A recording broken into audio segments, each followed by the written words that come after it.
Gerardo, bienvenido. Gracias.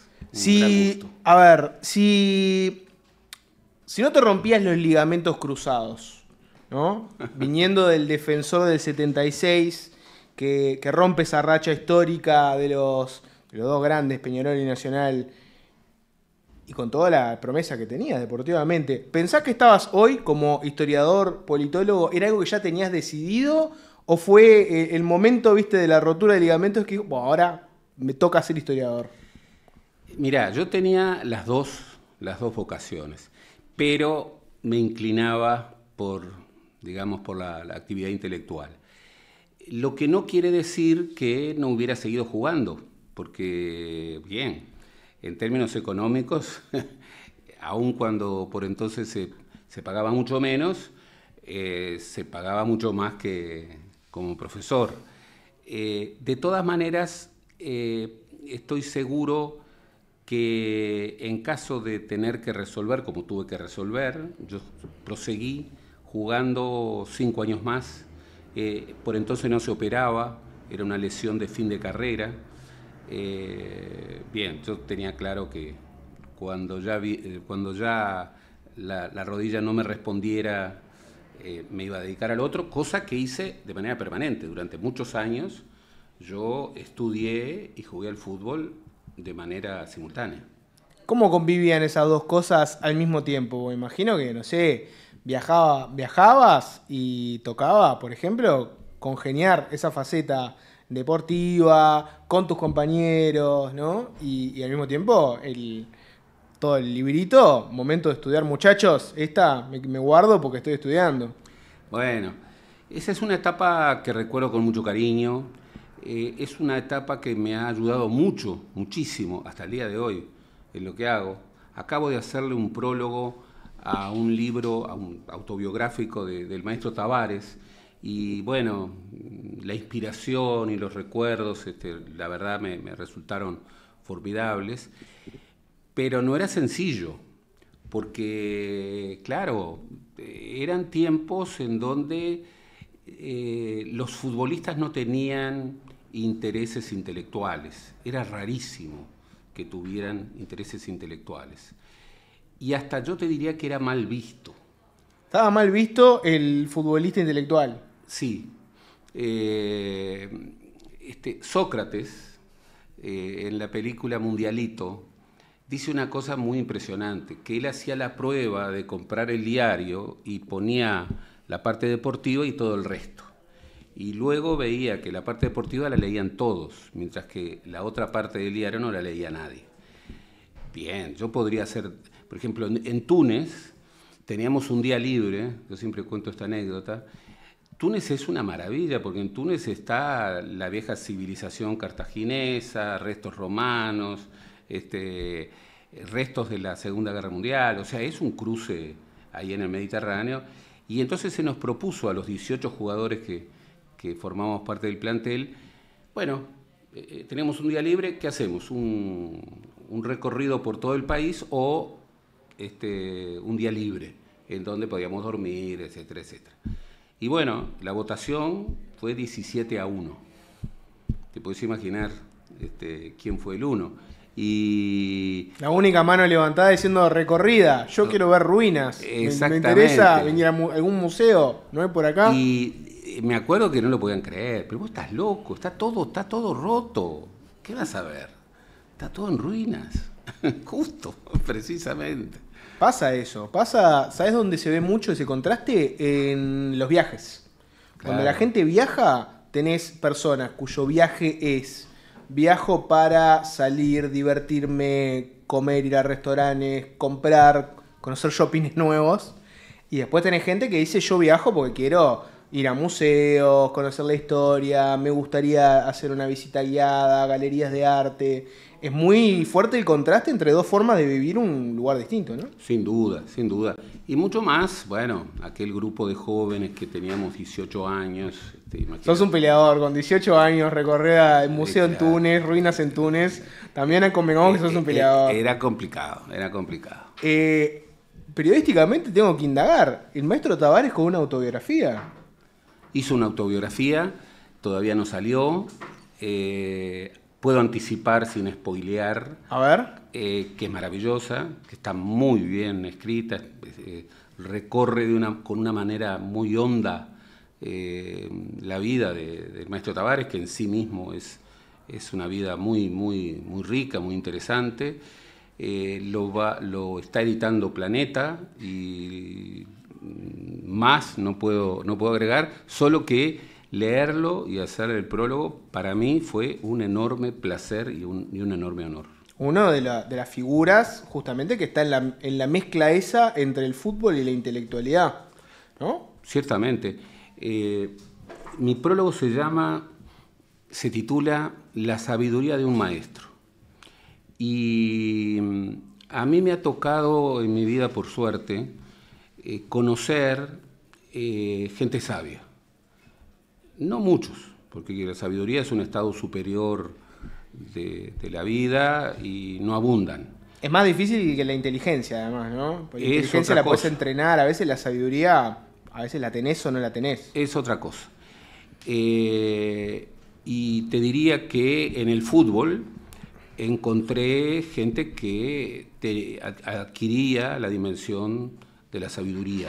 Por supuesto que en la historia, en la ciencia política, registré muchos, pero en el fútbol también.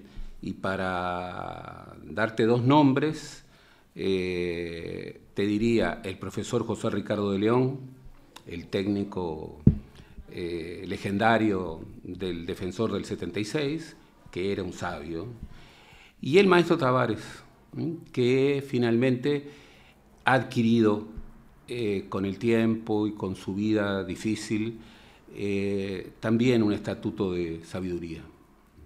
¿Pensás que, vamos a meternos en la opinión un poquitito, la trayectoria de Tavares, ¿no? Viste que en un momento Tavares, además, es de los uruguayos que clavó un concepto en la cultura popular, ¿no? El camino es la recompensa. Muchas veces se discuten hoy en día, ¿viste? Los valores, que si hoy en día nuestra sociedad es más efímera, materialista, si no se recompensa, ¿viste? El trabajo duro, un proceso, si lo que queremos es la ganancia inmediata, cortoplacista, él vino un poco con ese tema. Pero al final, futbolístico, deportivo, político deportivo de Tavares fue muy complicado, ¿no? Terminó en una situación complicadísima, el Mundial, Alonso aparece. ¿Cómo viste eso? ¿Empañó ese final un poco al maestro Tavares? Yo creo que no. Creo que no. Él, por ejemplo, en el libro dice, yo soy fruto de la cultura popular, lo cual es una definición muy precisa, muy honda, y que si tú conoces la vida y los azares, ¿no?, que tuvo esa vida, con sus hijas, con su esposa, efectivamente tú caes en la cuenta de que el maestro Tavares fue fruto de la cultura popular. Y eso se nota cuando tú hablas con él, y se nota en su sabiduría, que también es hija de la cultura popular. Yo creo que el maestro Tavares ya había calado hondo, ya había marcado un antes y un después.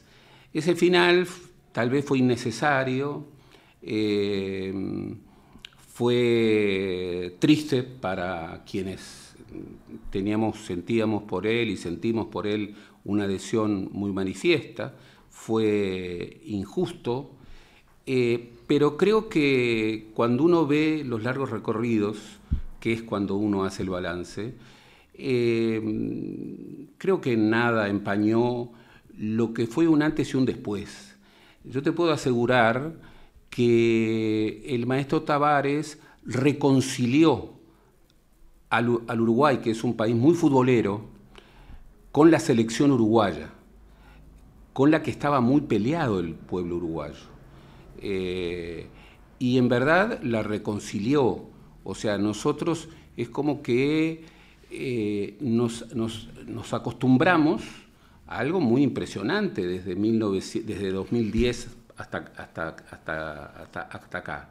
Antes Uruguay no estuvo décadas sin ganar un partido en un mundial. Llevarlo al terreno de lo cotidiano. Mirabas a los chiquilines jugando en el campito, en la esquina, ninguno tenía una camiseta de Uruguay, tenían la camiseta de otros países. Por supuesto. Y ese fervor, eso que veías en las escuelas, eso que veías en los autos con la banderita, es muy impactante.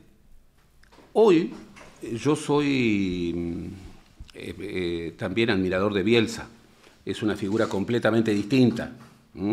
Pero en cuanto a su manera de jugar, creo que es un hombre muy inteligente también. Son dos personalidades antitéticas, pero Bielsa es un hombre muy inteligente y quien lo tome por otra cosa se equivoca. Pero yo lo que vuelvo a ver es que la afición uruguaya no es hincha de la selección. Y eso me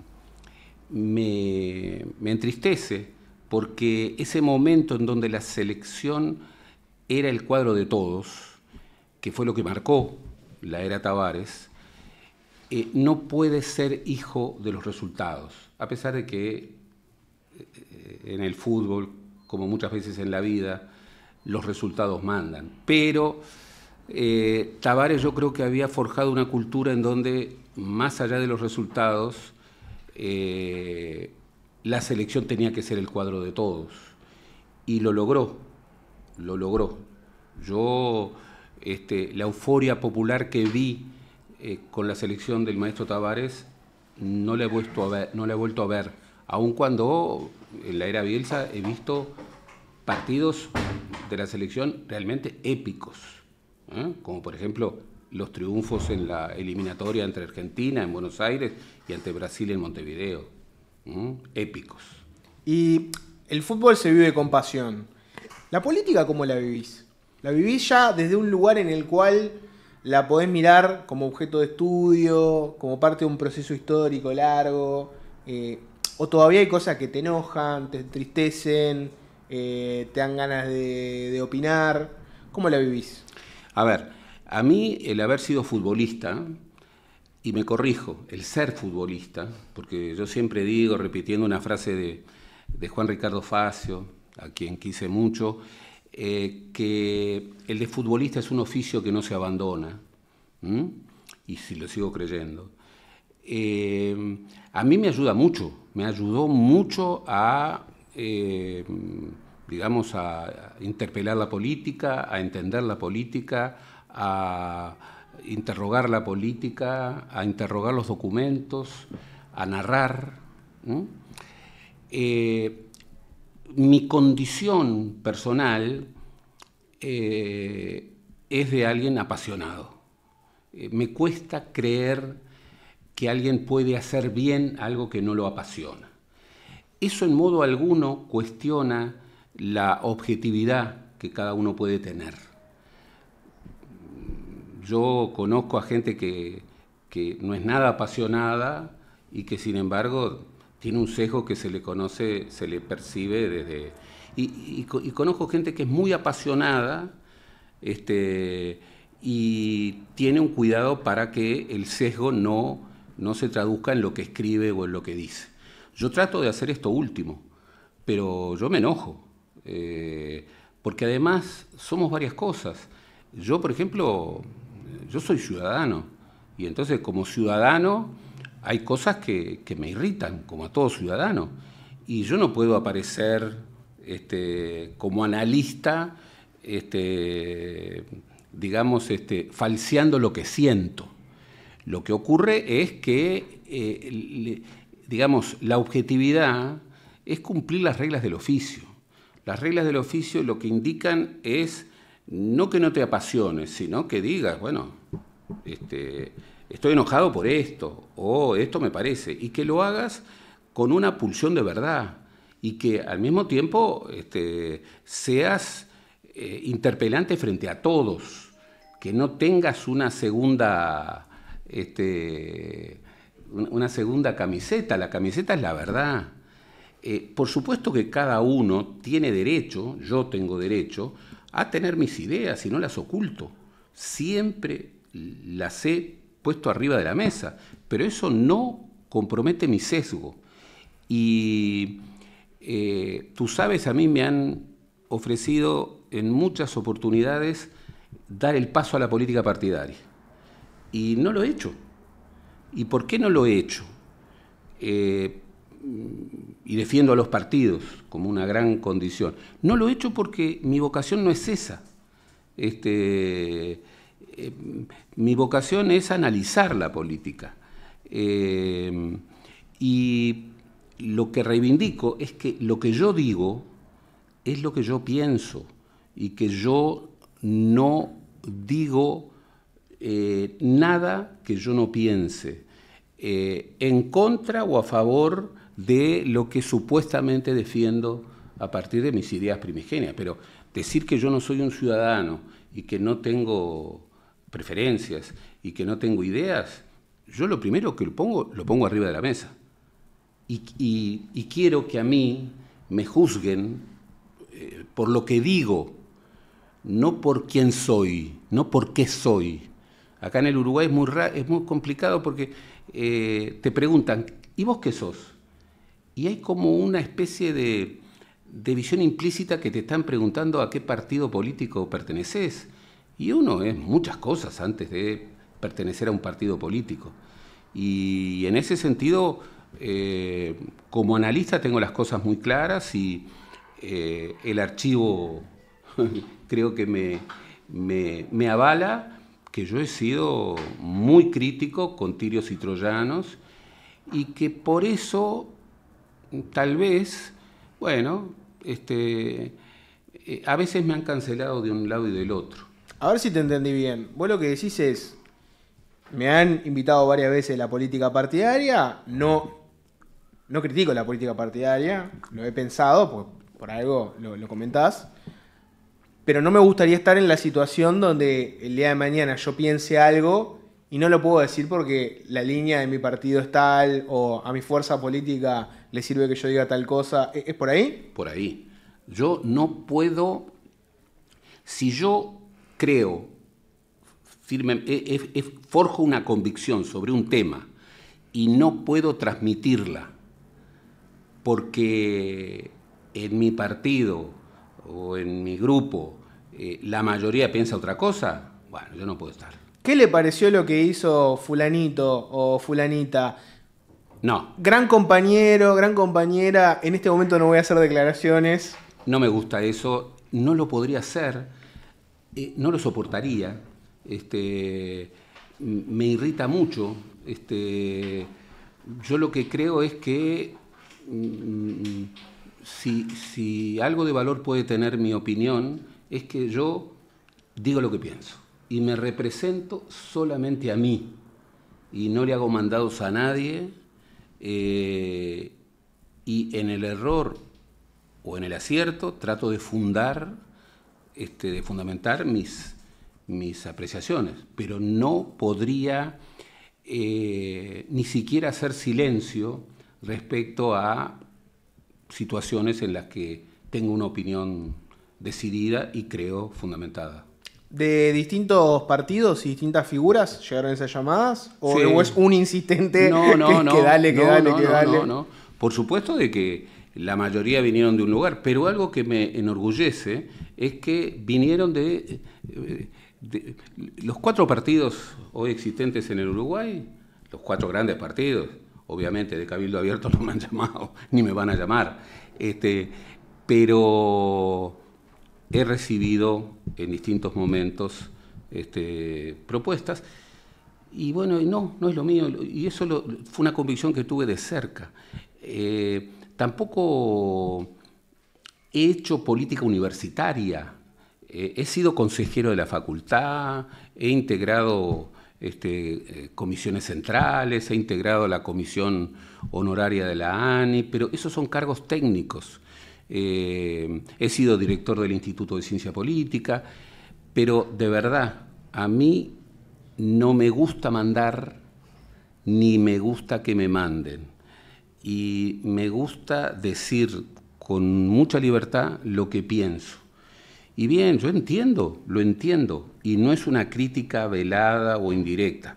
Yo entiendo que aquel que pasa a representar la política a través de una inserción partidaria, no puede decir lo que piensa. O lo puede decir en circunstancias muy, muy especiales, porque está sometido, bueno, a reglas de consenso. Hay algunos temas en los que se permite una libertad de opinión porque involucra temas morales, pero es correcto que en un partido haya cierta coordinación. Bien, y yo, por ejemplo, elogio a quienes dan ese paso desde la academia. No es el mío. Volvemos a la antigua Roma. Ahí, en este caso no es en Túnez, nos vamos más bien a Germania. ¿Viste la película Gladiador? Sí, la viste. La vi. Gladiador, peliculón, lleno de inexactitudes históricas. No nos vamos a meter con eso ahora. Defensa cerrada de Gladiador. No se la critica de Gladiador acá. Pero tiene una escena absolutamente ficticia. Nunca pasó, pero está muy buena para analizar esto.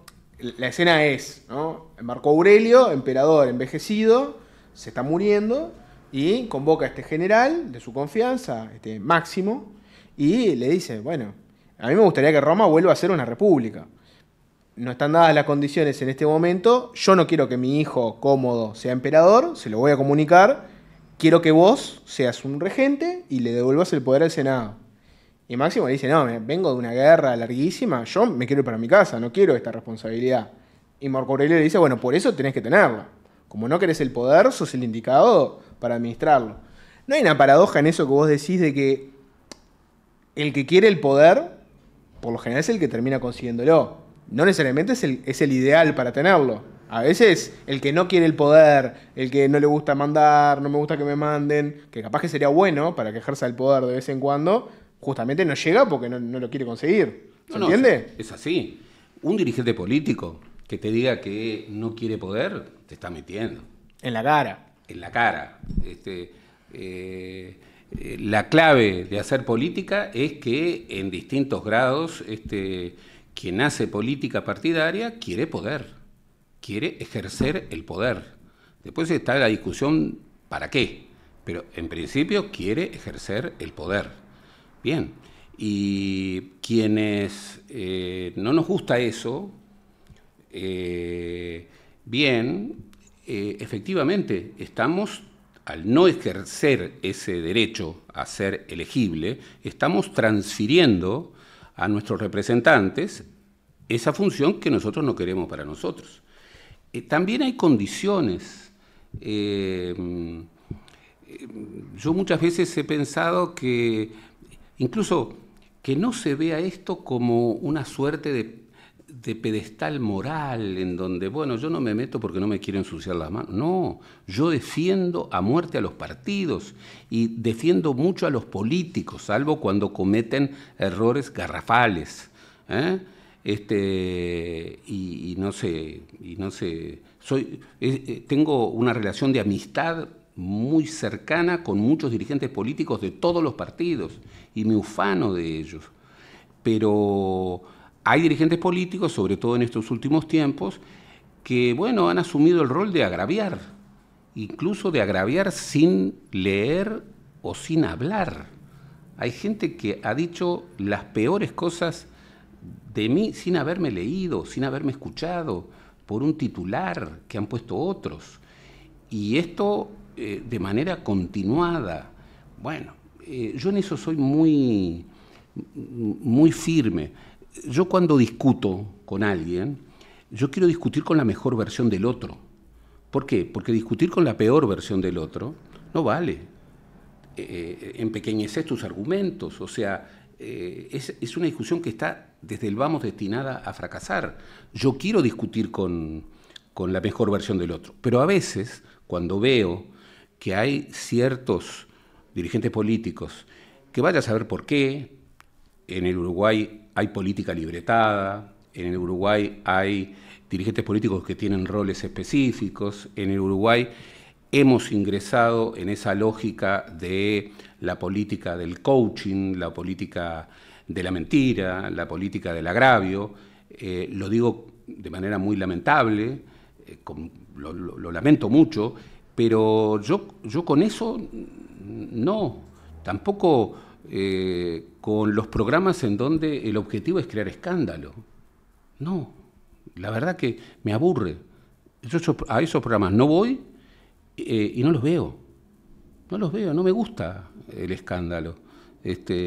Además no suma. Por eso, efectivamente, creo que es una transferencia. El poder tiene una dimensión de transferencia muy grande, muy grande, muy grande. Y más de una vez he pensado, pero ¿cuál sería la circunstancia que te llevaría a revisar esa situación? Una sola. Que acá volviéramos a tener un peligro de dictadura. Porque yo viví la dictadura y yo eso no lo quiero nunca más para mi país. Y si hubiera un peligro, que por suerte no lo hay, haría política partidaria. ¿Pero para qué? Para que no hubiera dictadura. Y en eso me tengo fe, porque mi vida ha sido el elogio de la democracia. La gran utopía de los uruguayos para mí es justamente la condición democrática. Mi primera definición, por encima de cualquier otra, es ser demócrata. Y he trabajado mucho sobre ese tema. Entonces, en esa pugna por afirmar las bases de la democracia uruguaya, sí, en eso sí que me veo. Si está en riesgo la democracia, voy. Si no, muchachos, no cuenten conmigo, encárguense ustedes. Y ojo, también en el análisis se suma. Yo no le escapo a los temas. Sí, es parte de la democracia, tener academia, periodismo, crítica. Lo que sí es, yo no hago política partidaria a escondidas. ¿Se hace eso? Porque que existen dos lugares comunes, ¿no? El lugar común número uno, podemos ir a la clásica senadora nacionalista, que no la vamos a nombrar, pero tenés el lugar común de los que te dicen está lleno de operadores políticos en la academia, en la cultura, en los medios. También esa postura está en la izquierda, ¿no? En la izquierda se vive señalando, ¿no? Fulano es un operador de la derecha, Mengano también, tal programa, son todos unos operadores, blindaje, bla, bla, bla. Es lugar común número uno. Lugar común número dos es, no, eso no pasa nunca, todos son actores impolutos. Obviamente acá no existe ninguna operación de nada, no hay nada de esto es absolutamente aséptico, no entra la política partidaria de ninguna forma acá. En esos debates, ¿dónde te ves? Porque viste que es difícil entrar en ese debate porque es muy fácil caer en las chicanas, los lugares comunes, es difícil. Por supuesto. Yo cuando, por ejemplo, veo que se dice que la Fiscalía y sobre todo el gremio de los fiscales forma parte de un centro de operaciones de la izquierda y que obedecen a Jorge Díaz, bueno, primero, yo soy amigo de varios fiscales. Me consta que eso es una mentira absoluta y me consta que eso es, de alguna manera, un golpe contra la legitimidad democrática. Eso no quiere decir que no haya fiscales que se equivocan, como todos. Cuando jugaba al fútbol, me acuerdo que siempre había como una máxima que circulaba. El futbolista no tiene que meterse en temas ya no político-partidarios, en temas políticos no. Y bien, yo me acuerdo cuando empezaron las marchas del 20 de mayo y bien, con muchos compañeros, y entre ellos estaba nada menos que Fernando Morena, dimos nuestra opinión. ¿Por qué el futbolista no puede dar una opinión sobre un tema de la sociedad? ¿Por qué? A mí la condición de operador confirmada, para mí es terrible. O sea, alguien que es operador es como que dejó de merecer respeto. Porque hace algo a escondidas y lo hace por mandato y generalmente lo hace por algo más. de modo que pierde mi respeto. Por eso, y porque soy apasionado, el que me agravia y me dice que soy operador de determinado partido, bueno, yo no hablo más con él. Se corta el diálogo. Se corta el diálogo, porque me ha hecho un agravio que no se resuelve en la conversación. Por supuesto, no se resuelve a las piñas tampoco. Yo soy no violento, pero si se atrevió a pasar ese límite, que para mí es un límite fundamental, yo no le hablo. Pero más allá de la cacería de brujas, que hay una cacería de brujas de los dos lados, ¿no? No creo en las brujas, pero que las hay, las hay. ¿Los hay? ¿Hay operadores en la academia, en los medios? Hay operadores, sí. Hay operadores. Claro que hay operadores. Incluso hay más operadores que antes, porque la política ha cambiado.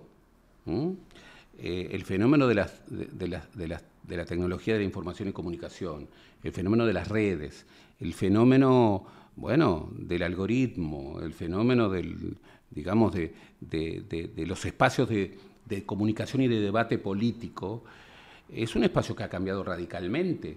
Incluso las formas de hacer política, que buscan sobre todo la polarización antes que la deliberación, y que muchas veces buscan crear agendas fictas a partir de acusaciones muy graves que implican la comisión de delitos.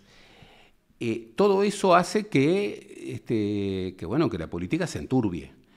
Yo como creo que hay que defender la política como un tesoro, y creo que el Uruguay sea la última democracia de partidos en América Latina es tal vez nuestro principal patrimonio. Estoy absolutamente en contra de eso, pero ocurre.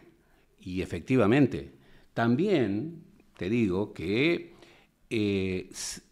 soy hincha a muerte del periodismo de investigación. Y los periodistas de investigación han logrado que cosas terribles que no hubieran aparecido y que nos lo hubiéramos comido, porque en el Uruguay hay un gran déficit en los sistemas de contralor públicos sobre temas corrupción. Periodistas independientes, periodistas de investigación, han logrado que sepamos cosas que la ciudadanía tenía que saber. Incluso hemos sabido poco, a mi juicio. Hay muchísimo más para saber, de todos los partidos. Por eso no creo para nada contradictorio el hecho de un investigador de investigación nunca puede ser un operador. ¿Por qué? Porque el investigador de investigación, porque el periodista de investigación, si hoy encuentra a A cometiendo B, lo va a decir, y si encuentra a J cometiendo Z, lo va a decir, no importa qué partido esté. Su compromiso es con la información. Es lo que decía de las reglas del juego, ¿no? Que cumple con las reglas del juego. Y te llevo por otro lado.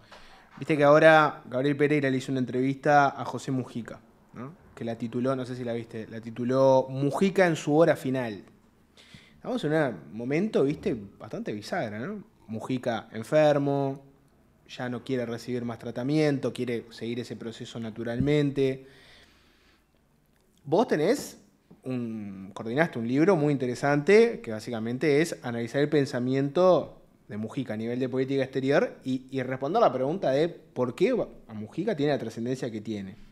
Si yo te pregunto, para vos, ¿qué lugar va a tener Mujica en la historia uruguaya? Bueno, obviamente que va a tener un lugar muy destacado, muy destacado. Y eso no quiere decir que su trayectoria sea aclamada por todo el Uruguay. Cuando Mujica fue electo presidente, Eleuterio Fernández Huidobro dijo que Mujica había llegado a la presidencia porque había sido Tupamaro. Y Mujica enseguida le respondió, a mi juicio con una gran sabiduría: yo llegué a la presidencia a pesar de haber sido Tupamaro. siendo consciente de que mucha gente que lo había votado estaba en contra de lo que había hecho en los años 60. Mujica, yo lo he escrito, Mujica es una figura muy, muy singular. Primero, es una figura muy culta, y esto cuesta entenderlo, y me comprometo, he ido muchas veces a la casa, he hablado muchas veces con él. Su casa es una casa de papel, como el título de aquel famoso y precioso libro de Carlos María Domínguez. Es una casa llena de libros, que por otra parte va renovando. Y es un hombre culto que tiene el don de la palabra, pero le gusta hablar como habla la gente de su pueblo. Por eso conjuga mal los verbos, o por eso emplea dichos que son populares. Es un gran narrador, es una condición fundamental para hacer política. Alguna vez le dijeron que era el mejor tuitero del Uruguay, y eso es sorprendente, porque es el uruguayo viral de toda la historia. Nunca hubo un uruguayo que en las redes estuviera tanto como él. Mirá que lo hemos medido, está más que Suárez, está más que Cavani. Y sin embargo, nunca tuvo un casillero de mail, una casilla de mail. Incluso cuando siendo presidente le quisieron dar una tablet con 6 aplicaciones, la rechazó. Es un hombre que le gusta vivir como vive, y vive en una situación que uno podría decir vive muy austeramente, casi vive en una situación, digamos, de austeridad tirando a pobreza. Su casa es muy chica, y podría vivir de otra manera, solo que él siempre te dice: yo vivo acá porque me gusta vivir así, no por ser cartujo ni por imponerme este valor. Entonces eso le da una coherencia respecto a digamos, a sus dichos, en función de que el mundo necesita, y vaya que necesita, más austeridad, muy, muy grande. Mujica es un hombre que practica el panteísmo. He hablado de esto con él. Él dice que no cree en Dios. Pero cuando uno lo escucha hablar de la naturaleza, o cuando uno lo escucha hablar de los clásicos a los que lee en forma insistente, griegos y romanos, es obvio que él es un panteísta. Y es obvio que cuando él recorre su chacra en el tractor, está mirando más cosas. Es un floricultor muy especial, pero de pronto se detiene y ve, como él dice, a una tera cuidando a sus huevitos, o a una yegua pariendo fuera de tiempo, y bien, se preocupa por el cambio climático, interpreta las señales de la naturaleza, de modo que es un hombre que tiene ciertas convicciones de fierro. Por ejemplo, que un dirigente político debe vivir como vive el promedio de su pueblo, ni más ni menos. Es un hombre que ha hecho transformaciones muy radicales. Él fue un hombre que estaba por la lucha armada, y hoy es un hombre que digamos que afirma raigalmente su condición de demócrata, y si tú lo ves, siempre frente a los conflictos, por ejemplo, frente a los conflictos que hubo, y muchos en el último gobierno, su rol fue un rol apaciguador, reconciliador. Es un hombre que puede llegar a amistarse con alguien con el que ha estado muy enfrentado, como es el doctor Sanguinetti, y realmente generar una intercomunicación muy fuerte. Hablamos un poquitito de su historia política, y te ordeno la charla con esta clave, mirá. Y vos tenés a Mujica, que por un lado, como integrante del MLN, no estaba en la primera línea del MLN. Es más, te diría que ahí había dirigentes que claramente lo eclipsaban como figura. Pensá en Raúl Sendic, ¿no? Con toda la mística que tenía. Cuando se integran al Frente Amplio con el MPP. El MPP es un sector que cae después, tenés ahí partidos históricos de la izquierda uruguaya, desde comunistas, socialistas. Él evidentemente tampoco está en la primera plana ahí. En un principio vos lo que tenés es a Liber Sereni y una línea muy clara que va hacia Tabaré Vázquez, Danilo Astori, y él termina como llegando a la primera línea desde una posición de outsider, ¿no? ¿Por qué pensás que él termina en este lugar tan importante en la política uruguaya, pero viniendo de todos esos lugares donde siempre estuvo, siempre pasó del margen al centro? Bien, él no estuvo entre los fundadores del MLN. Él llegó desde otro lado, incluso sus orígenes son herreristas. Él era un hombre que llegó a ser secretario personal de Enrique Erro, acompañó a Enrique Erro cuando él se va del Partido Nacional, acompañó el intento de la UP del 62, tan fracasado, de reunión entre el grupo de Erro y el grupo del Partido Socialista, y luego estuvo ahí en ese espacio que era el coordinador, en donde en determinado momento, bien, se configura un grupo muy pequeño, menos de 50 personas, que entablan una acción armada.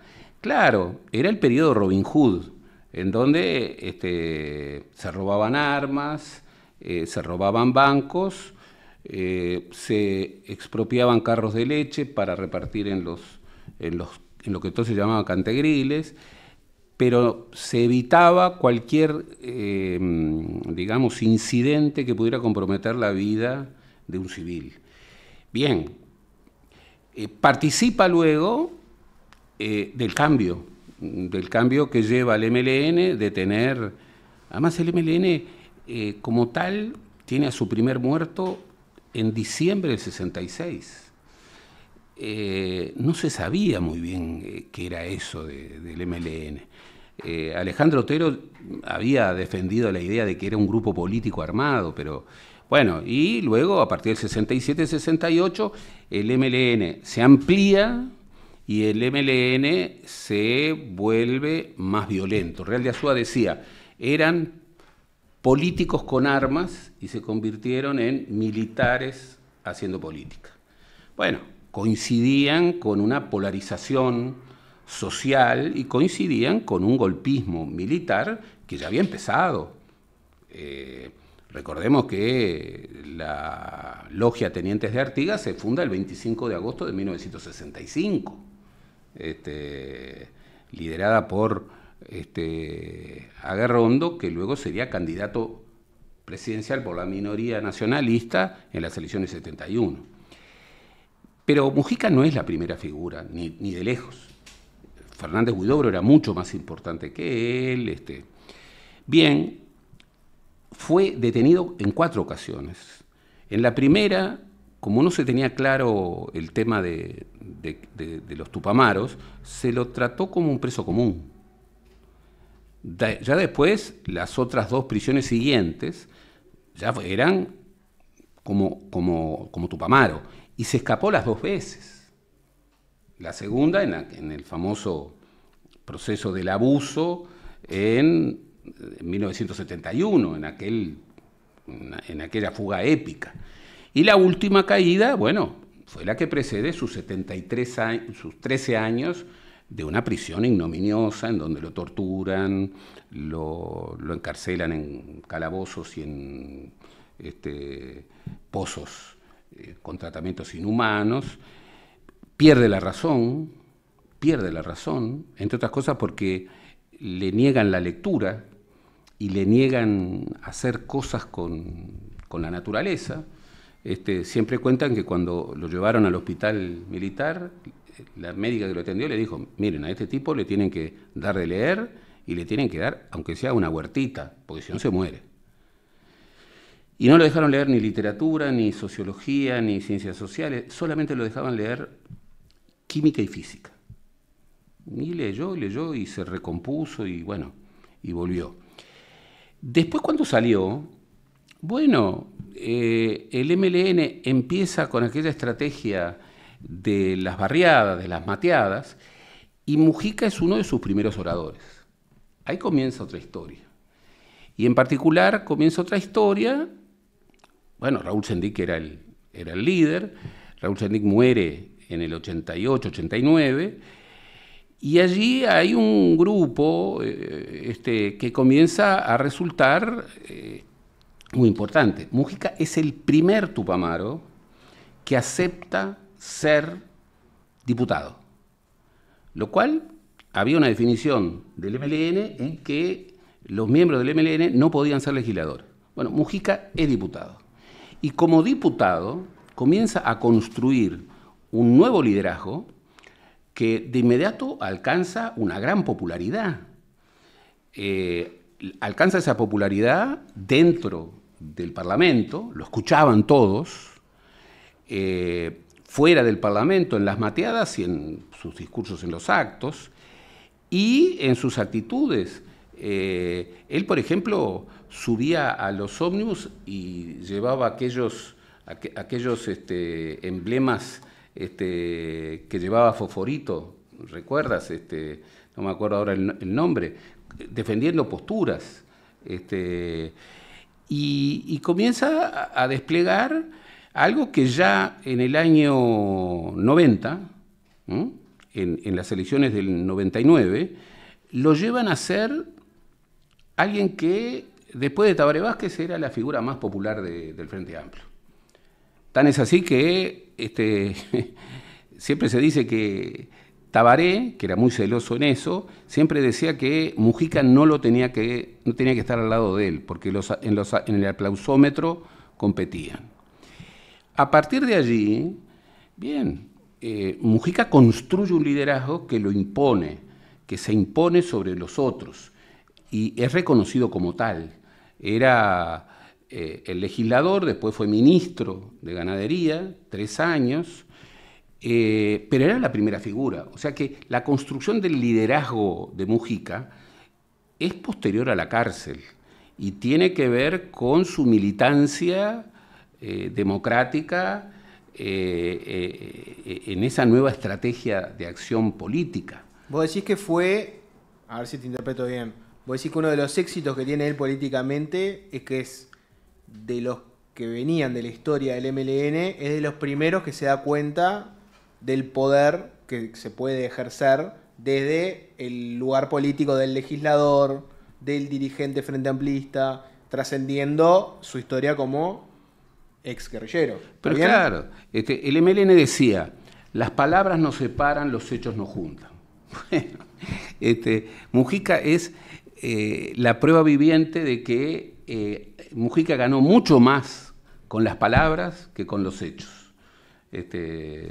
O sea, Mujica es un liderazgo de nuevo tipo, en donde él siguió viviendo como siempre. Recuerdas que la primera vez que llegó al Parlamento llegó en una moto, tuvo un accidente en la moto, después se compró un Volkswagen Fusca, que es el clásico, inventó leyendas urbanas, su perrita, Manuela, y comenzó a adquirir un prestigio muy grande, y sobre todo un prestigio muy grande en los sectores populares y en el interior del país.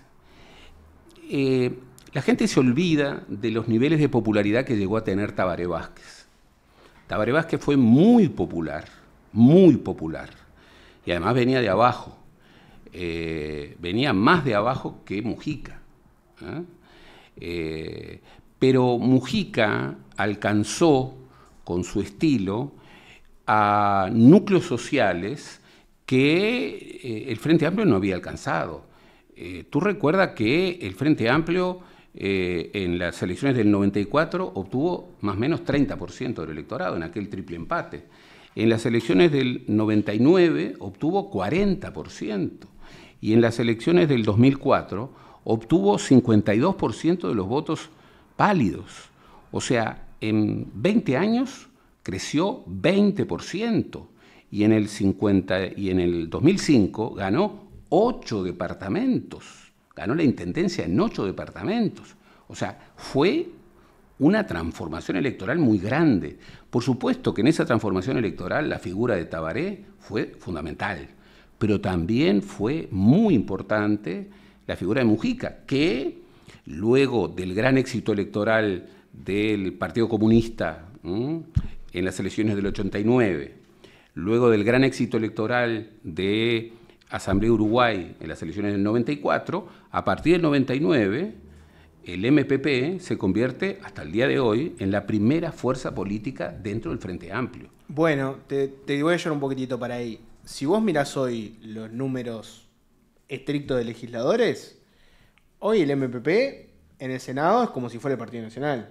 Tiene la misma cantidad de senadores. Sí, uno menos. Bueno, sí, ahí va, es verdad. Sí, tiene uno menos. ¿Y qué va a pasar con el MPP después de Mujica?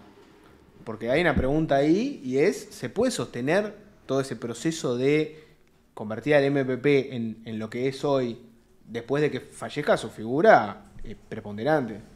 Bueno, es una gran pregunta, porque es preguntarnos por una situación que no se ha vivido.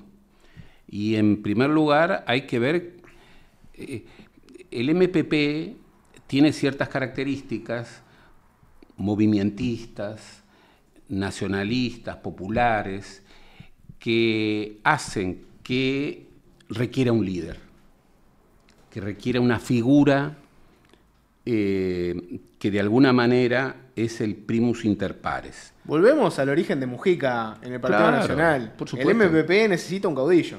Necesita un caudillo. Es muy difícil que al MPP lo dirija un comité ejecutivo nacional o una mesa política no. Va a tener todos sus organismos colectivos que van a tener cosas importantes. El caudillo no va a hacer lo que quiera, pero necesita una figura emblemática. Esa herencia que tiene que ver tanto con Mujica y con la construcción de ese personaje, bueno, hoy es una herencia que va a disputarse, que está en disputa. Hoy el Frente Amplio como tal, luego de la muerte de Tabaré Vázquez y de Mujica, y también, en cierto sentido, de la muerte de Danilo Astori, aun cuando Danilo Astori no llegó en términos electorales a tener esos niveles que tuvieron Tabaré Vázquez y Mujica, no tiene líder, porque Yamandú Orsi es el presidente de la República, pero no es el líder del Frente Amplio. Y eso es un matiz importante. Incluso hasta por sus características personales, no es tan seguro que Yamandú Orsi se convierta en el líder natural del movimiento de participación popular. Ahí hay otras figuras, y yo te diría, con todo lo precavido que se puede ser, que dentro del MPP la figura que se perfila más cercano a disputar la herencia de José Mujica, pero en la pista se ven los bailarines, es más el Pacha Sánchez que Yamandú Orsi. Pero eso son especulaciones, no son pronósticos, son especulaciones. Y además son especulaciones que habrá que ver. En el Partido Colorado, por ejemplo, siempre el ejercicio de la presidencia de la República construía los liderazgos. En el Partido Nacional no. ¿Por qué? Bueno, porque el Partido Nacional no ganaba nunca. Se construye desde hacer la posición. Exacto. Pero cuando el Partido Nacional comenzó a hacer gobierno, bueno, Lacalle Pou construyó su liderazgo desde la presidencia de la República. Y Lacalle Herrera, perdón. Y particularmente Lacalle Pou construyó algo más que un liderazgo. Es el líder de todo el Partido Nacional, lo cual es bueno y es malo. Es muy bueno para él, no necesariamente para los blancos que quieran captar un electorado que no sea luisista. Claro, y eso lo vimos. Es un partido nacional empequeñecido, que votó 28%, 29% en el 2019 y que votó 26% en el 2024. no hay liderazgo alternativo, entre otras cosas porque quienes apelaban a la inspiración wilsonista no lograron confrontar con éxito en el terreno electoral. De modo que hay una hegemonía política neoherrerista, pero también hay una hegemonía ideológica neoherrerista. Yo realmente no creo, como dicen algunos, que la calle Pou sintetiza en clave superadora al herrerismo y al wilsonismo. No lo creo. Creo que es un nuevo herrerismo, más moderno, más pragmático, pero que no tiene nada que ver con el wilsonismo, a pesar de que tiene wilsonistas que hoy lo apoyan. Vos lo que decía que en el Frente Amplio, no, como no está ese proceso, vos no vas a tener un Orsi que necesariamente salga de la presidencia como, bueno, este es el líder natural del Frente Amplio, este será el líder natural del MPP. No. Puede pasar y puede no pasar. Y puede no pasar. Incluso si tú ves los estilos de quienes han ejercido el liderazgo en la historia del Frente Amplio, desde el general Sereni hasta Tabaré Vázquez, Danilo Astori y José Mujica, claramente ves una distancia muy grande con Yamandu Orsi. Yamandu Orsi es otra cosa. Hay una frase que vos dejaste, fue con Daniel Castro en Radio Sarandí, que en su momento esa frase la agarré, la debatimos todo porque es muy jugosa. Vamos a volver sobre esa frase, quiero profundizar ahí. Vos dijiste, Orsi como profesor le gustaba hacer más adscripto, y sí, eso lo describe. ¿Qué significa? Bueno. Expláyese. Bárbaro, yo soy profesor. Y eso es algo que él ha dicho, que Yamandu Orsi ha dicho. ¿Qué es ser adscripto más que profesor? Y bueno, ser profesor, para mí, es estar enamorado de una disciplina o de un saber y, digamos, sentir fascinación en transmitir ese saber a los alumnos.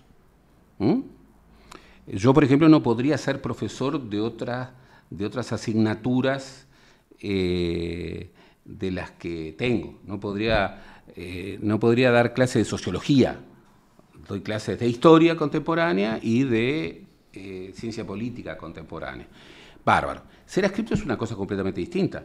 Puede sustituir a un profesor cuando falta, pero el saber no es alguien que tenga una disciplina propia.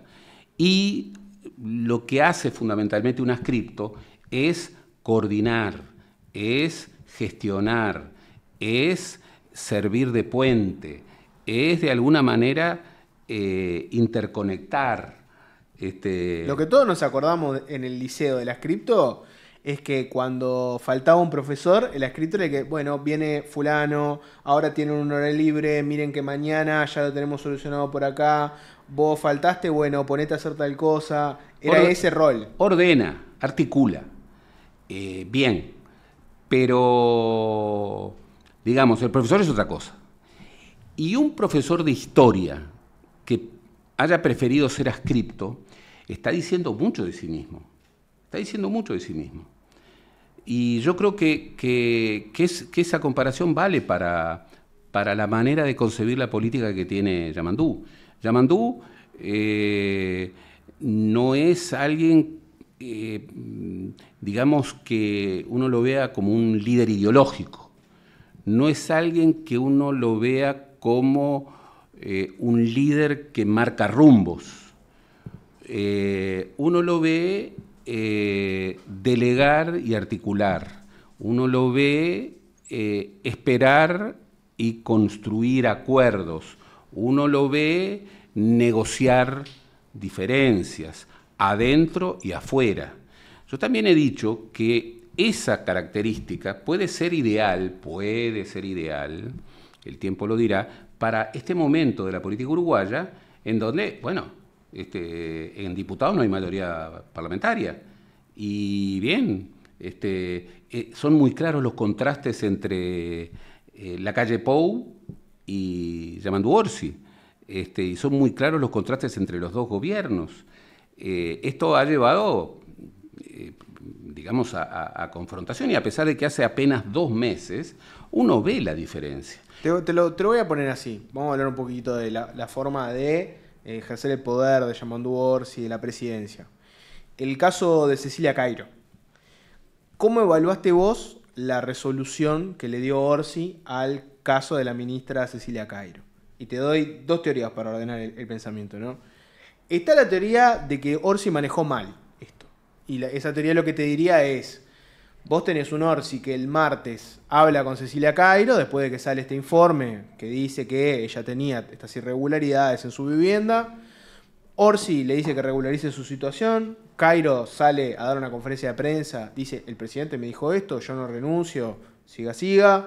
Y ahí se empieza a hundir sola, ¿no? Da declaraciones muy torpes que cada vez la hunden más, entrevistas, en redes sociales y en la opinión pública empieza a haber una bola de nieve que es muy difícil de manejar. Orsi se mantiene en silencio y ausente durante días.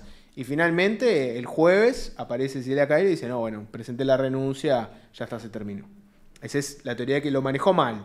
De que en vez de cortar por lo sano y evitarse todo un escándalo, la dejó pastar, porque quería sondear un poco la opinión pública, tuvo mal criterio, ya está, se terminó.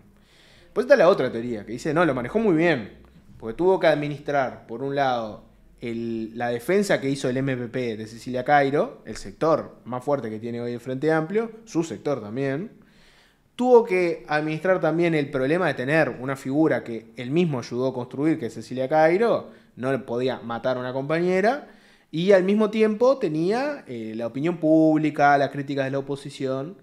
Y si vos mirás cómo lo manejó, él lo que hizo fue hablar con ella, investigar el tema, ver cómo seguía la cosa, el MPP salió a defenderla, y se terminó cayendo por su propio peso. Ni él terminó enemistado con el MPP, ni en el Frente Amplio hubo una pelea interna por esto, porque se terminó cayendo sola.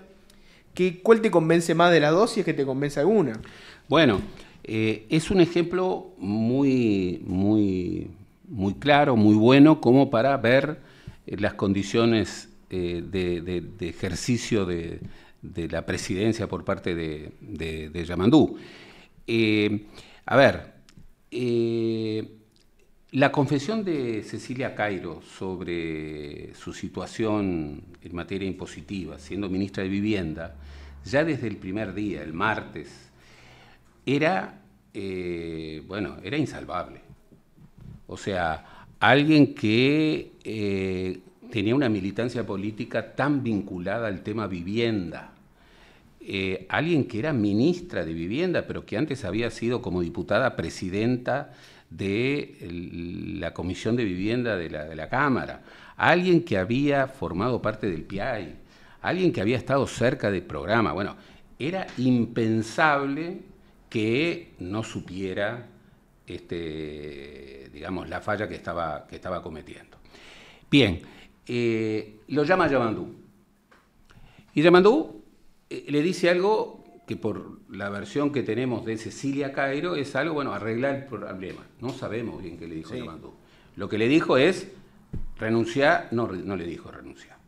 Después sale, y eso sí fue sorprendente, salen tres figuras capitales del MPP, como son el coordinador de senadores del Frente Amplio, Caggiani, como es Sabini, y como es el presidente de la Cámara de Diputados, Valdomir, salen con pronunciamientos muy categóricos a favor de Cecilia Cairo y planteando su continuidad. Y sale el MPP como grupo con una especie de cierre absoluto a su favor.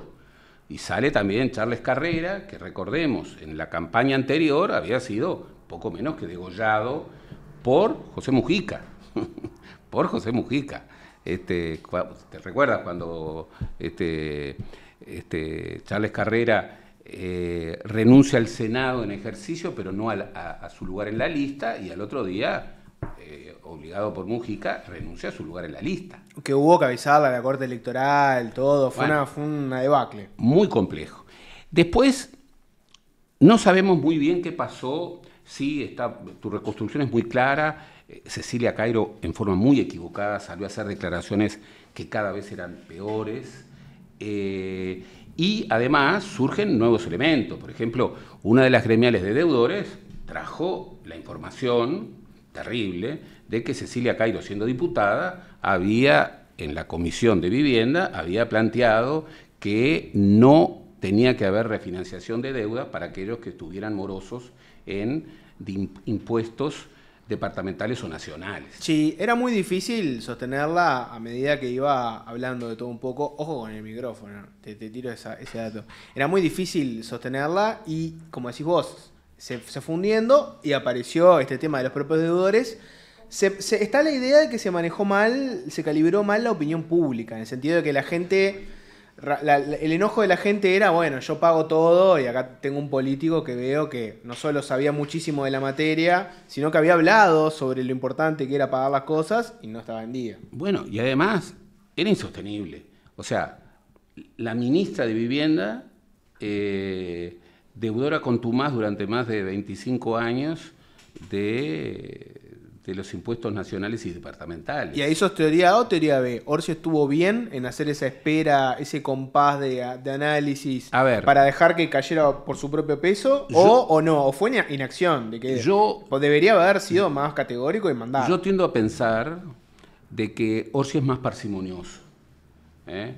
O sea, es impensable que Orsi le pida la renuncia el martes. Pero ya el miércoles comenzaba a afirmar. Se olisqueaba el miércoles. Ya veía. Y yo creo que Cairo no renunció por motu propio. Fue renunciada. Y la salida del MPP y, digamos, el silencio de quienes habían salido a defenderla fue muy significativo de que,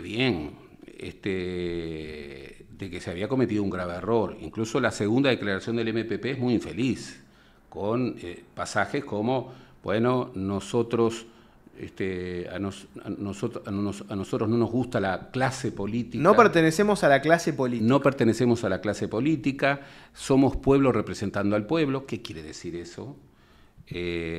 Solo falta que se diga casta. Fue un episodio realmente donde el MPP no sale con buena nota y hay algunos hechos, por ejemplo, el Pacha Sánchez, secretario del gobierno, no habla. Bueno, ahí tenías un ejemplo de algo que te marcaba una postura diferencial y era que si bien la plana mayor, como decís vos, habló Cayani, habló Sabini, habló Valdomir, pero el Pacha Sánchez nada. Nada. Claro, era el secretario de gobierno, es el número 2. Finalmente le salió bien. Le salió bien. Bueno, que decís que el resultado final salió bien.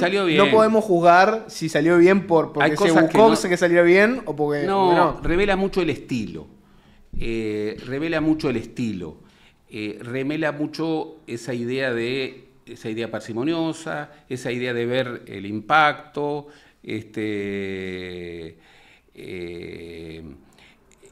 Ahora, yo te recuerdo, por ejemplo, un episodio del primer Tabaré Vázquez. Tabaré Vázquez tenía en su primera presidencia como comandante en jefe del ejército a Carlos Díaz. Y en el semanario Búsqueda sale el jueves que Carlos Díaz se ha reunido el miércoles anterior con Julio María Sanguinetti y con Yamandú Fau. La entonces ministra Azucena Berruti lo llama a Tabaré Vázquez, que estaba pescando el Rocha. Y Tabaré Vázquez va y le dice, bueno, llámalo y decirle que está renunciado.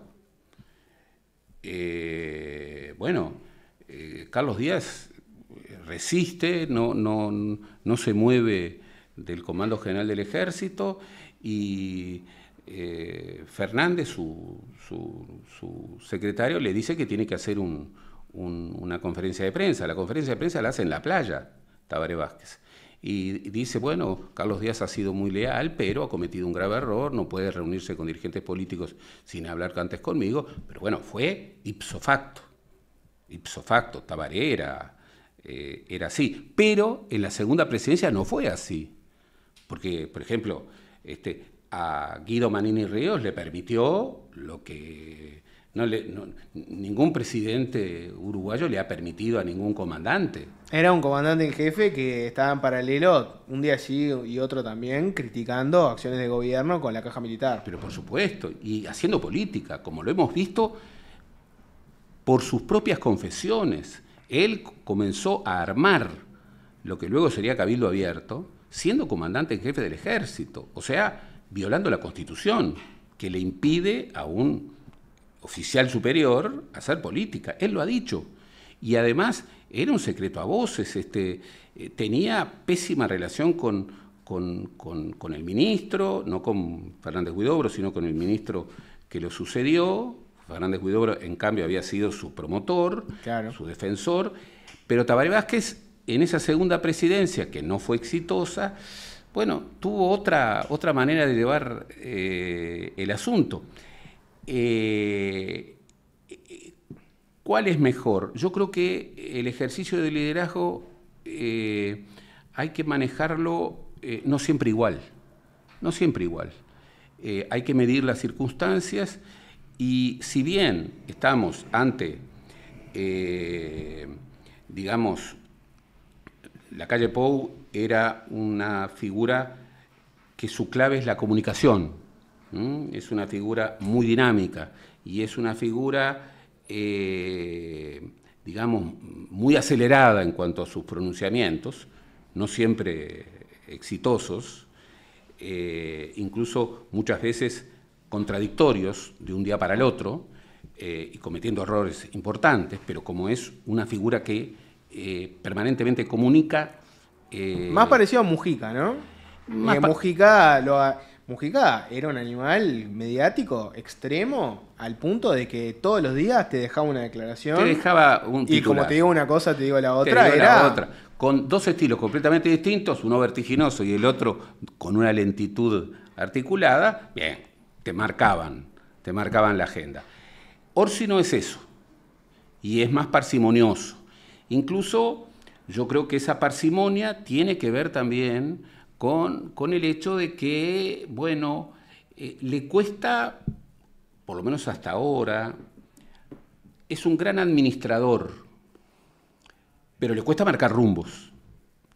Y digamos, en un frente amplio diverso, con figuras que piensan distinto, con situaciones que van a exigir definiciones, bien, la parsimonia va a tener su límite. Y ahí vamos a ver si algo que... A mí me dicen, por ejemplo, que la evaluación de la parsimonia de Yamandú Orsi es muy favorable en el interior. E incluso todas las dificultades de comunicación, no es un gran comunicador Yamandú Orsi, en el interior no se lo ve. Y ojo, en el interior del país, sacando Montevideo y Canelones, que son cercano al 55%, un poco más, en el interior del país vive entre el 45 y el 42% de la población. Entonces, hay que ver cómo se evalúan. Es muy pronto y yo creo que, así como en el fútbol, están los sistemas de juego, pero los técnicos siempre te dicen que, bueno, si voy a jugar contra el Bayern Múnich no puedo jugar de la misma forma que juego contra Fénix. Un presidente no puede ejercer su liderazgo y su capacidad de decisión de la misma forma ante un episodio de mucha gravedad y ante un episodio, digamos al final que Cecilia Cairo es una figura muy importante dentro del MPP. O sea que, digamos, el que Cecilia Cairo, todos los errores que cometió antes de presentar su renuncia, entre otras cosas, estaban expresando que tenía espalda como para decirlo. Hay que ver una ministra de Vivienda que tiene problemas como los que tenía Cecilia Cairo, decir yo no voy a renunciar. Y después la segunda la explicación que el sector dio respecto a que dio un paso al costado para no perjudicar al gobierno, bueno, no es creíble. O sea, ahí hubo una intervención casi segura del presidente, que después lo resolvió rápidamente. Bueno, renunció, acepté la renuncia. Tema resuelto. Tema resuelto. Antes de que nos quedemos sin tiempo, territorios, claves para entender el Uruguay de hoy. Libro que estás coordinando, no lo leí aún. Me interesa preguntarte si aborda alguna de las cosas. Volvió a la discusión del territorio, ¿no? Volvió fuerte y mirá por dónde te lo llevo. Ahora tenemos elecciones departamentales, ¿no?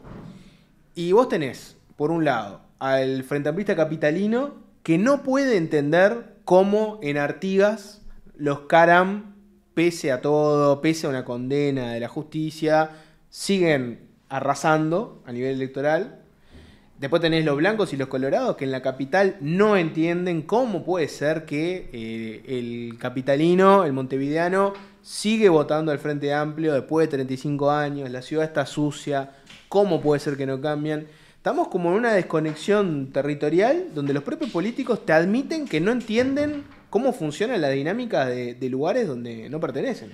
¿Sabes lo que ocurre? Y ese es un poco el motivo del libro y el atractivo que tiene el libro.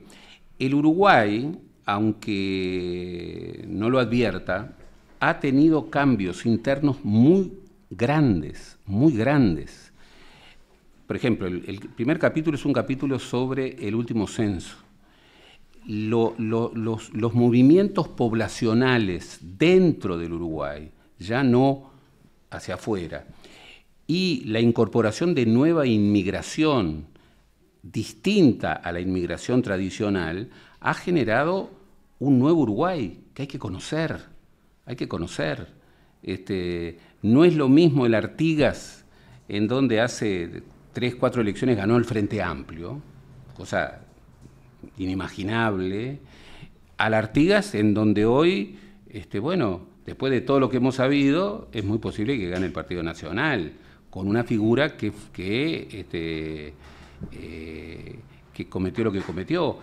La frontera con otros temas que se manejan en el libro, la situación productiva, el nuevo ecosistema productivo es otro. Antes sabíamos que en el litoral sur estaban las mejores tierras del país y que ahí estaban núcleos muy potentes y que del otro lado estaba el basalto. Bueno, hoy está mucho más complicado, incluso porque en el litoral sur la mayoría de la tierra está en manos de extranjeros y hacen soja, forestación y ganadería intensiva. Otra, ¿qué pasó en la pandemia? ¿Qué es lo que reveló la pandemia en cuanto a la capacidad de asistencia médica en las distintas zonas del país? ¿Hasta qué punto Montevideo sigue siendo imprescindible para el tratamiento de ciertas situaciones críticas en materia de salud? Te lo llevo a un plano cotidiano. Uruguay es una aldea. Vos tenés un presidente, que lo hemos visto, que a veces va a una localidad a inaugurar que hay ambulancias. Bueno. Eso en un país normal, vamos a usar esa palabra, en un país normal, es increíble que el presidente de una república esté anunciando como un logro que una localidad tenga ambulancias. Bueno, por ejemplo... Pero acá es una diferencia abismal, tener la ambulancia o no tenerla. Abismal. ¿Qué ha pasado, por ejemplo, con el tema de la seguridad? Esta sensación de inseguridad, cuyo mapa montevideano conocemos bastante bien, el cinturón de suicidios, etcétera, etcétera. Bueno, ¿cómo se vive en el interior del país? ¿Es lo mismo el litoral que la región noreste con Brasil? ¿Qué está pasando en el centro, que siempre tiene ese espacio vacío? ¿Cuál ha sido la consecuencia de una inversión del estilo de UPM-2? ¿Y cómo es la evolución de las inversiones sobre el litoral del río Uruguay, de la UPM y del... ¿Cómo, por ejemplo, se va manejando el tema del idioma? Nosotros creemos que en el Uruguay se habla el español uruguayo. Andá a Rivera. Bueno. Es capaz el lugar más típico donde podés encontrar. Pero, ¿no? Por supuesto. Y además hay otro tipo de mestizaje lingüístico que no pasa por un idioma alternativo, pero que es referencial. ¿Qué pasa con, digamos, el periodismo? ¿Cómo es el periodismo en el interior del país? ¿Quién es el que manda? ¿Cuáles son los periodistas? ¿Cómo son los periodistas? ¿Cómo se produce el trasiego de los periodistas del interior a Montevideo? ¿Qué nivel de escucha tienen? ¿Cómo, por ejemplo, se vinculan algunos departamentos con otros países? Por ejemplo, los departamentos del litoral con el litoral de la Mesopotamia argentina. Lo vimos cuando la diferencia de cambio era abismal. Bueno, vimos fenómenos que nunca habíamos visto. Jubilados que alquilaban sus casas del lado uruguayo y se iban a vivir más barato del lado argentino. El teletrabajo ha llevado a muchos uruguayos a vivir en la Argentina. Y así ¿cómo ha cambiado, por ejemplo, la descentralización universitaria? Hay un estudio del presidente de la Comisión del Interior de la Universidad, Rodney Colina, que habla precisamente de los nuevos centros. Es una revolución, es una revolución. Hay estudiantes que hoy no tienen que venir a Montevideo para estudiar, pero tampoco tienen que irse a Porto Alegre desde Rivera, como antes se hacía. Entonces, es un nuevo Uruguay, en donde la clave territorial es definitoria, incluso en términos políticos. Por ejemplo, en la campaña, Andrés Ojeda lo dijo muy claramente: hoy el territorio y los aparatos no definen nada. Hoy todo pasa por las redes y por los medios de comunicación. O sea, yo no me voy a mover de Montevideo y Canelones. Bordaberry, que no había estado en la primera vuelta, hizo todo lo contrario. Se movió en los territorios y con los aparatos. Bueno, hoy Bordaberry tiene 13 diputados que le responden, en 17 diputados del Partido Colorado, y tiene 2 senadores, y se había aliado con los perdedores de la interna. Entonces, hoy tenemos, por ejemplo, en los gobiernos subnacionales, tenés a la intendencia, pero también tenés a las alcaldías. Y hay alcaldías que tienen una carga política muy grande. En Maldonado, por ejemplo, es muy probable que gane el Partido Nacional, pero el litigio por la recuperación de San Carlos y de Piriápolis para el Frente Amplio es vital. Vamos un poquito a ese tema antes de cerrar. Se vienen las elecciones departamentales y vos tenés 2 grandes aspiraciones. La aspiración del Frente Amplio es aprovechar que ganó las elecciones nacionales para crecer en el interior, con la chance de conseguir alguna intendencia más. Después tenés las aspiraciones de la coalición y blancos, colorados. No todos los departamentos tienen coalición, solamente donde son fuertes los Frente Amplistas. Canelones, Montevideo, Salto. ¿Qué va a pasar? Porque tenés cosas para todos lados, ¿no? Por ejemplo, parece bastante difícil que el Frente Amplio retenga Salto, por decir algo, ¿no? Parece bastante claro que la coalición va a ganar Salto y que el Frente Amplio va a perder ese departamento. También los blancos entienden que hay departamentos en el interior que poco menos que se los dan por perdido, ¿no? Río Negro, por decirte uno. ¿Qué va a pasar en las elecciones departamentales para vos? Mirá, hagamos futurología, que es lo que por lo general los analistas no quieren hacer. No, voy a hacer algo que no quiero hacer en términos de algo lúdico entre nosotros. Bien. Pero nada más. Nada más. Y que no se tome esto como pronóstico, porque yo tengo prohibido el pronóstico. Pero no se necesita hacer un augur para saber que el Partido Colorado, bueno, va a ganar en Rivera y no van a ganar en ningún otro lado. Y que muchos colorados van a votar adentro del Partido Nacional, en otros departamentos, para hacer coaliciones republicanas tácitas y para evitar que gane el Frente Amplio. Bien, en Montevideo y Canelones va a ganar el Frente Amplio, va a ganar el Frente Amplio. La duda sería si en Montevideo esas dos alcaldías que tiene el Partido Nacional las mantiene o no, pero hay otros departamentos que tienen más dudas.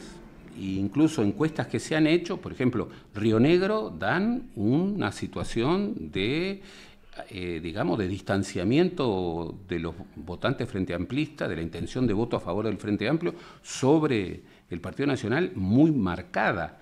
Entre otras cosas, hija de una muy mala evaluación de la intendencia de la FLUF. En Soriano, por ejemplo, aun cuando lo dan al Partido Nacional un poquito arriba, hay una gran duda sobre todo el episodio Besosi que va a ocurrir. Hay departamentos donde el Partido Nacional gana o gana. Flores gana, Cerro Largo gana, Tacuarembó gana, Durazno es muy posible que gane. Dicen que hay dudas respecto a San José. San José es un departamento que siempre el Frente tenía muy buena votación en primera vuelta. Por primera vez ganó en segunda vuelta en el año pasado. Y era impresionante ver el mapa electoral de San José, porque vos veías que el Frente Amplio ganaba en la capital y ganaba en la ciudad de la costa. Y después ganaba, sí, en todo el resto del departamento ganaba el Partido Nacional. Pero esos son los dos núcleos poblacionales más fuertes. Entonces hay quien dice que en San José podría ganar. Hay quien dice que en Florida, que solamente una vez ganó el Frente Amplio, podría ganar. Hay quien dice que la situación en La Valleja es tan compleja que el Frente podría ganar en La Valleja. Entonces, como, digamos, el tema de las encuestadoras y el tema de la construcción de información actualizada es mucho más fuerte en Montevideo y Canelones que en el resto del país. En Montevideo y Canelones hay certezas. Yo me guío por la encuesta real, que ¿sabes cuál es? La del honorable directorio del Partido Nacional, que fue la calle Pou ahora hace poco y salió con el anuncio de que va a estar recorriendo el interior y va a ir a La Valleja, Colonia, Paysandú. Yo me guío por esa encuesta que me dice, ahí es donde los blancos quieren apuntalar la elección, entienden que el margen es complicado. Fíjate que no fue a Río Negro. Ahí sí entienden que no hay en la calle Pou que dé vuelta la cuestión. Y sí, eso es muy, muy bueno. Incluso el que vaya a Colonia es muy significativo, porque de La Valleja y de Paysandú ya se sabía.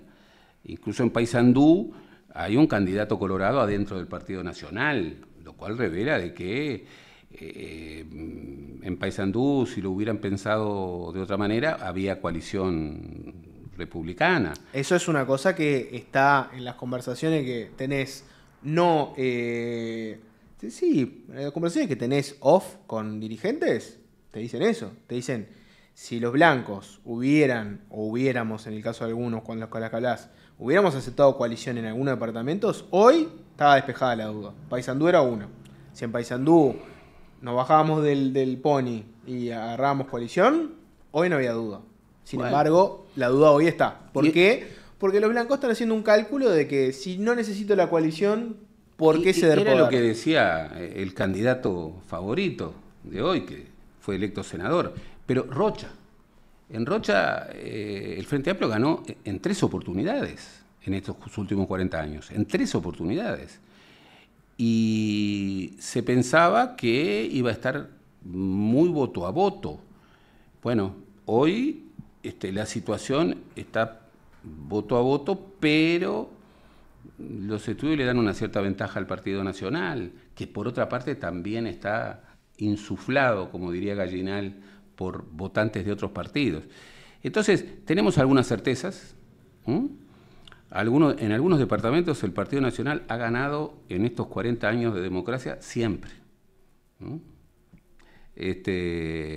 Flores, Cerro Largo, Tacuarembó, Durazno. En otros departamentos, como por ejemplo 33, el Frente Amplio ganó una vez. Gerardo Amaral, en el 2005. En Montevideo hace 35 años que gana el Frente y Canelones tiene un candidato muy fuerte, que es candidato único.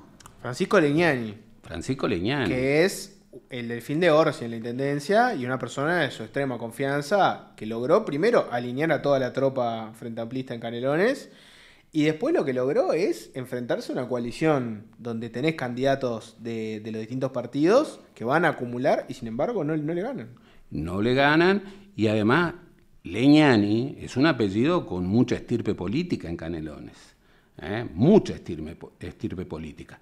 Y obviamente Legnani es un hombre con futuro político nacional, parece bastante claro, que eso es otra cosa. Por lo general los intendentes raramente hacen el salto a la política nacional de manera exitosa, pero cuando lo hacen, bien, lo hacen.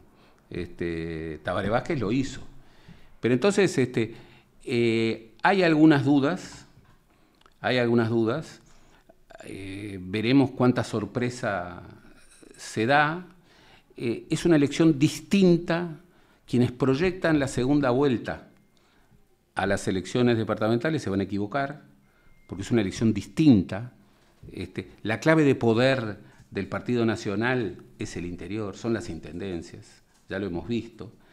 El Partido Colorado encontró un feudo, es su último feudo, que es Rivera.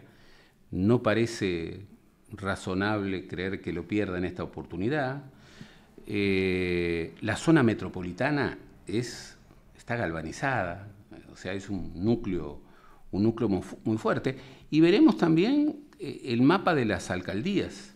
Hay alcaldías en donde la definición va a decir mucho. En cualquier clave es una elección distinta y es una elección en donde no ha habido un gran fervor en Montevideo y Canelones. Me dicen que en el interior ha habido más. Y bueno, habrá mucho para analizar. La última y cerramos. Vergara intendente. Si damos por bueno que Montevideo va a seguir siendo frente amplista y vemos que la intención de voto dentro del Frente Amplio lo pone a Vergara ahí,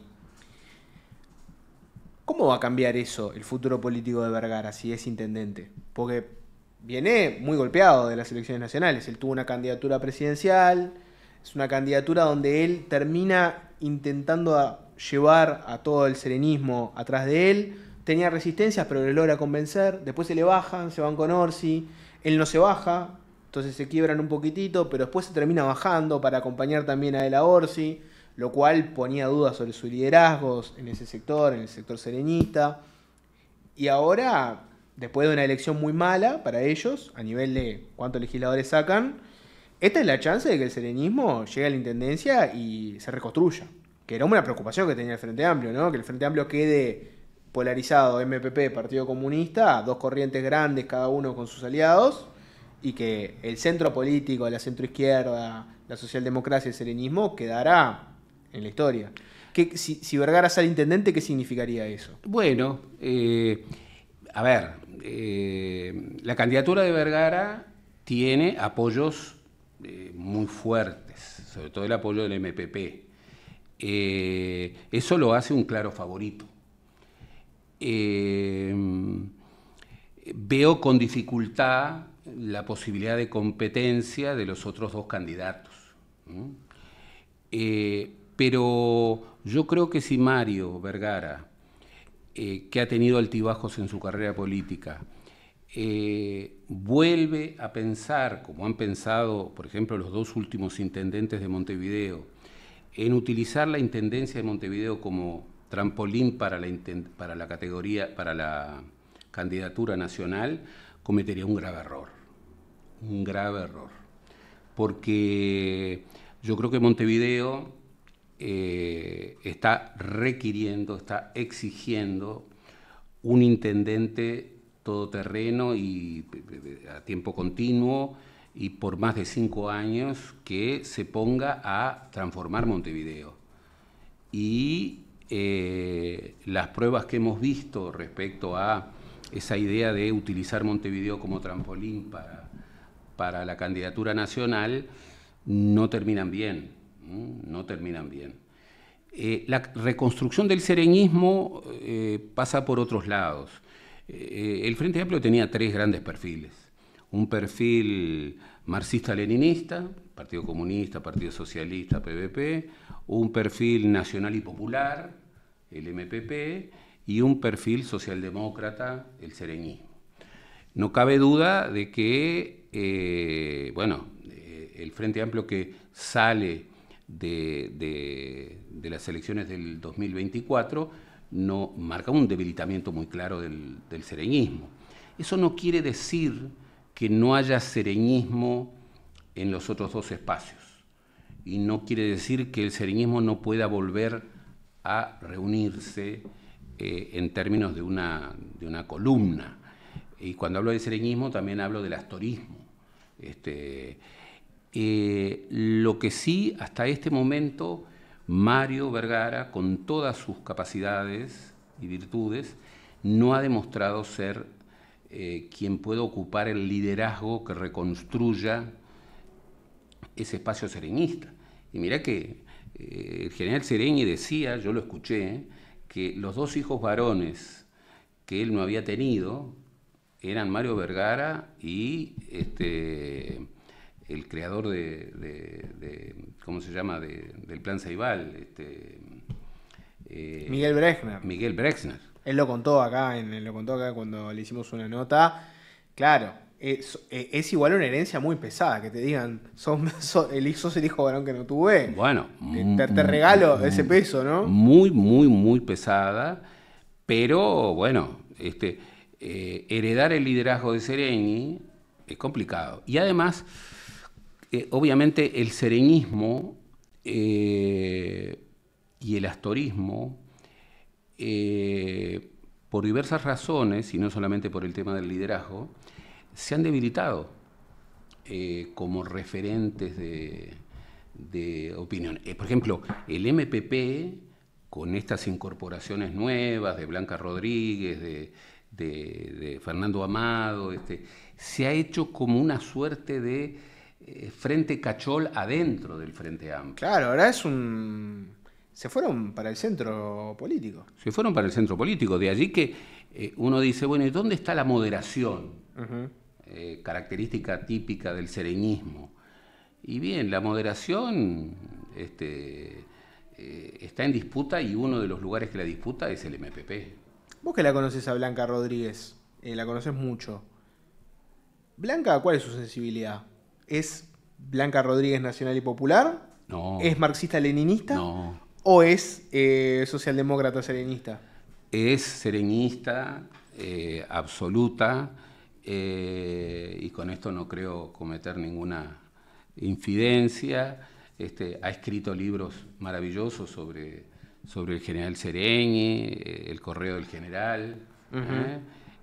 Fue una íntima amiga de la familia Sereñi, y es una cristiana de convicción. Claro, pero supongo que la pregunta ahí sería esta, ¿no? Vamos a llevarla a ese terreno. Yo te decía, vos la conoces mucho a Blanca Rodríguez. Blanca se termina incorporando al MPP. La pregunta es, Blanca, al MPP no, al espacio 609. Blanca Rodríguez se termina incorporando al espacio 609. Blanca, ¿tiene la sensibilidad del MPP política? ¿O en realidad tiene una sensibilidad más cercana al astorivergarismo, a la socialdemocracia, a los cristianos, los demócratas cristianos? Es difícil. Yo creo que la primera sensibilidad de Blanca es la dimensión cristiana. Y esa dimensión cristiana, con seguridad, la vio mucho más, digamos, afirmada en este último Mujica que en otros espacios. Pero, ojo, nunca se lo pregunté y nunca hablamos de esto. Lo que sí creo es que ella no es mujiquista, que no es MPPista, que ella ha afirmado su integración en el MPP como la integración de una frente amplista independiente. Creo que sobre todo lo que ella es una frente amplista independiente, con sus perfiles, una persona muy culta, una persona con una enorme capacidad de comunicación, una persona de ideas y de creencias muy fuertemente cristianas, y alguien que viene muy de abajo, y hija de inmigrantes, y que quiere, digamos, involucrarse en un compromiso con los más débiles. Ya la traeremos algún día y le haremos esta pregunta directamente, así no te ponemos en un lugar incómodo. Gerardo Caetano, gracias por haber venido. No, gracias a ustedes, un lujo, y me sentí muy bien. Así que, bueno, todo para arriba. Ya será la que viene, hablamos solamente del pasado. Nada de analizar el presente político, hacemos todo de décadas de los 60 para atrás, te diría. Bueno, como quieran. Estás disponible, perfecto. Estoy disponible. Gracias por todo. Gracias a ustedes. Vos que te quedaste hasta el cierre de la nota, ¿qué tenés que hacer? Tenés que suscribirte, tenés que darle like, tenés que poner la campanita de notificaciones. Todo esto en este canal de YouTube, que es el canal de Agüeno. No te duermas y acordate de comentar, compartir, obligar a tus familiares, a tus amigos a que vean todas las notas de Agüeno. Por favor, haceme ese favor. ¿Te cuesta tanto?